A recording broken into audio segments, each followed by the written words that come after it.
Gennesaret തടാകത്തിന്റെ കരയിൽ യേശു നിൽക്കുകയായിരുന്നു. ഈ പ്രകാശമാകുന്ന ക്രിസ്തു അവിടെ നിന്നപ്പോൾ ആ പ്രകാശത്തിലേക്ക് അനേകായിരങ്ങൾ വന്നുപോകും. നമുക്കറിയാം, ഒരു തുറസായ സ്ഥലത്ത് ഒരു വെളിച്ചം കൊണ്ടുവച്ചാൽ ഈയാമ്പാറ്റകളും പ്രാണികളും ആ വെളിച്ചത്താൽ ആകർഷിക്കപ്പെട്ടു വരുന്നത് പോലെ ക്രിസ്തു വന്നാൽ അവിടെ ജനങ്ങൾ ആകർഷിക്കപ്പെടും.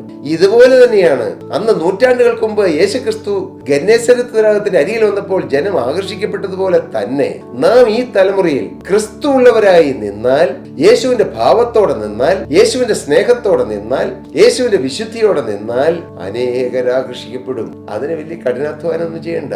ജനത്തെ കൺവിൻസ് ചെയ്യാനൊന്നും പോകണ്ട, ജനത്തെ സോപ്പിടാനൊന്നും പോകണ്ട, ജനത്തെ എങ്ങനെയെങ്കിലും വിളിച്ചു കൂട്ടാൻ വേണ്ടി കഠിനാധ്വാനം ഒന്നും ചെയ്യണ്ട. യേശു ആരെയും വിളിച്ചില്ല, യേശു ആരെയും നിർബന്ധിച്ചില്ല. യേശു വന്നു എന്നുള്ള ശ്രുതി കേട്ടപ്പോൾ തന്നെ ജനങ്ങൾ അങ്ങോട്ട് ആകർഷിക്കപ്പെട്ടവരായി വന്നു. ലൂക്കോസിന്റെ സുവിശേഷം 5-ാം അധ്യായം 1-ാമത്തെ വാക്യം അതാണ് കാണുന്നത്. യേശു ഗന്നേസരത്ത് തടാകത്തിന്റെ കരയിൽ നിൽക്കുമ്പോൾ പുരുഷാരം ദൈവവചനം കേൾക്കേണ്ടതിന് യേശുവിനെ തെക്കിക്കൊണ്ടിരുന്നു.